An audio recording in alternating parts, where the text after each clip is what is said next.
صباح الخير والعافية على أحلى متابعيني.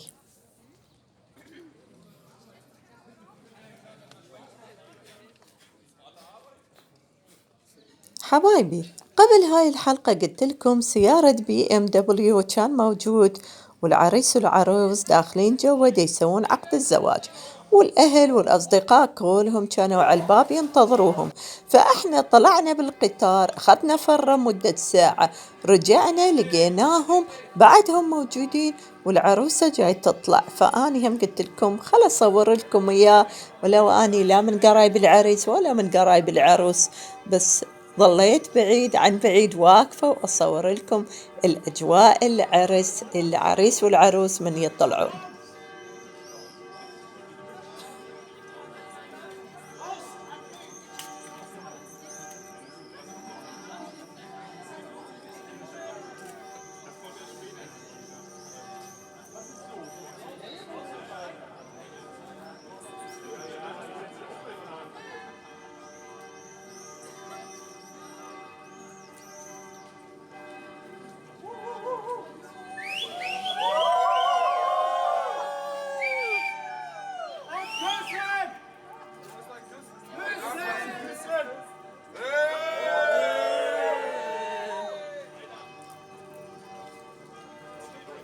طبعا انتوا سمعتوهم، من طلعوا كلهم قاموا يهتفون ويصيحون، وبعدين يقولوا له للعريس انه بوسها بوسها، فقام قدام العالم كلها باسها.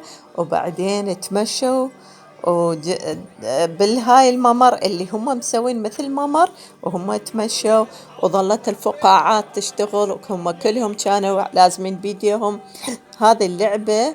بيها رغوة مال شامبو، ظلوا يسوون فقاعات، وهاي فقاعات الطوبات يجي يطير على وجههم.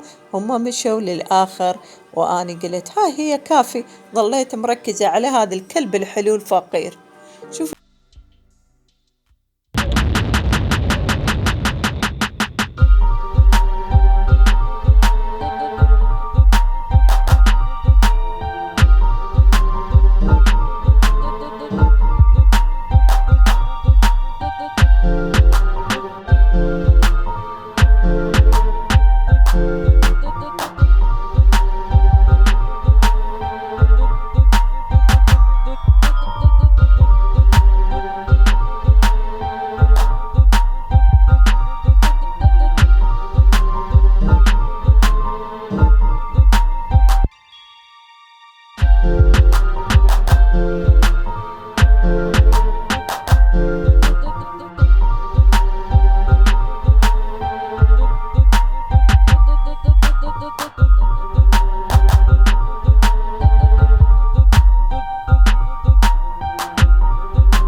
تغيم وتتقلب وتصير فيضانات على حظي، مثل ما يوم رحت لكم على المكان اللي رحنا بروستوك اللي كان كله مال فراولة، هم رحنا الطريق كلها مطر. هسه نفس اليوم نفس الشي، هم بس طلعنا تغيمت الدنيا ونزلت علينا الأمطار غزيرة كلش كلش. بس ماكو الأمطار هنا نص ساعة ساعة وتلقى بعدين وراها تنشف وتطلع الجو تصير حلو. طبعا مرينا على هاي المكان ذيك اليوم مريت بالقطار كان كلش حلو. قلت له مصطفى نزلني هنا أريد أصور هاي الشجرة. بصراحة هاي الشجرة كلش كبيرة وعريضة، يعني بس العروض أني وقفت يمها لقيته بعد أطول مني، مع العلم أني طولي 165، فكانت الطول الشجرة وهو واقع أطول مني. يعني دا تشوفوها بالصورة الشجرة عملاقة مشلوعة ومحطوطة هيجي ديكور كلش حلو، شارع حلو، البحيرة حلوة، فحبيت أتقرب أصور لكم هاي المكان الشاعري الحلو ودنيا مغيمة. شوفوا المنظر.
وهسه راح نطلع ورا ما صورت هذا المنظر حلو.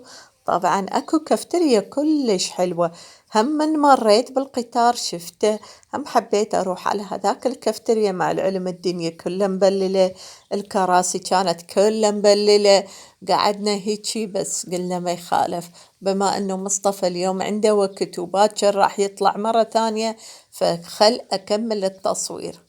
وين نروح؟ قلت له ودينا على ذاك الكافتريا نشرب لنا عصير شي ونقعد شوية نصور لكم الأجواء الحلوة، الأجواء الراقية، الأجواء اللي يروحوا لها ناس راقين طبعا، وانتوا راقين طبعا، فتستاهلون أحلى فيديوهات تشوفون من عندي. هذا هو المكان المتواضع الحلو اللي هي شوفوا كله بواخر هنا. زين، فبهذا المكان تعرفون انتوا القصر، طبعا هذا القصر صاير من ذاك الجهة، احنا جايين ورا البحيرة، مو يا ما انا اقول لكم القصر يعوم بالمي، فعلا هو هذا هو المي والقصر بوسط المي، فاحنا رايحين على ذاك الجهة اللي هي في مسافة بيننا وبينه، وهاي كلها قوارب للإيجار، وهذا طريق الخشب الحلو كله، اللي يجون اللي عنده قارب يجي هنا لهذا البارك مالته يفرق باخرة مالته وينزل هنا بالكافتريا يشرب شي ويرجع يسوق البلم والباخرة مالته خلينا نقول. طبعا حتى البواخر ما شاء الله بيها انواع اشكال، اكو هيجي بس بالرجل مثل بايسكل تتحرك، اكو لا يراد لها قوة، اكو لا بالكهرباء، اكو بنزين يشتغل وما ادري شنو، والسرعة مالتها طبعا كل ما يكون السريع كل ما يكون الايجار أسعار عالية وعالية، فإحنا دائما نأجر شغلات الوسط، لا هو عالي لا هو وسط، يعني وسط معقول، ما نحب السريع أصلا، أنا أخاف من السريع. فهذا هو المكان الجو الحلو. هاي هنا وإحنا قاعدين دا ينقط علينا طبعا مطر، بس قلنا جايين ما راح نروح، فأخذنا مكان وقعدنا. شوفوا هالأجواء، شوفوا جو، دنيا ظلمة، هو عصر بس دنيا ظلمة ومغيمة وقطرات مطر تنزل وفت شوية وتجي شمس وتغيب وما أدري، فالجو يعني فالجو ماكو منه، عجيب وغريب، وخاصة احنا مقابلين هالقصر الحلو، شوفوا هالقصر الحلو والمي بصفنا وكوتشي الحلوة ويانا، بعد شو نسوي هالوجوه الحلوة ومتابعينا. ارجع خل اذكركم يا جماعة، ما قلت لكم اخاف ما حاطي لي لايك لي هسه، حطوا لي لايك ها، ترى راح ازعل منكم، راح أنزل برنامج أشوف منو ما يحط لي لايك. أكو هواية ناس يدخلون علي يشاهدون حتى كلمة حلوة قلنا لكم صدقة، لا تكتبون كلمة وحتى لايك ما تحطون. ليش؟ ما أدري تتبخلون شنو هي اللايك؟ تتكهرب؟ خو ما تتكهربون باللايك إذا حطيتونا لايك. يعني شوفوا هالأماكن السياحية الحلوة الناس كلها يدفع فلوس ويجون هنا، أنا جاي أجيبكم مجاني مجاني. ها وين لاقيها؟ يلا خلنا نرجع تعبنا من السوالف ومن القهر، من أشوف اللايكات ماكو والمتابعين ما يحطوا لي كتابات حلوة، والله أزعل. أقول أنا هالقد متعبة نفسي بهالأجواء وبهالمطر. شوفوا القاع كله مطر، والكراسي اللي قاعدين عليه كلها تبللنا من قعدنا بالسيارة، إنه فتحنا الهاي الدفاية على الكوشن على مود شوية نتدفى، وملابسنا تنشف لأن ملابسنا حتى كلها تبلل، وكوتشي رجليها كلها تبلل. شوفوها حمامة حيراني، كانت تريد تقمز علي بس رجليها ويديها ماكو كلها تراب ناعم ووسخت ملابسي حتى. قلت يلا مو مشكلة من نرجع نبدل. وهاي قعدنا هنا مكانكم خالي يا حبايب، كان بيها بس عائلتين قاعدين وإحنا وياهم، بأنه الجو كان متقلب فالناس كلها راجعين لبيوتهم، فإحنا لا قعدنا ظلينا نصور، شربنا شي وبعدين كملنا رحلتنا ورجعنا للبيت.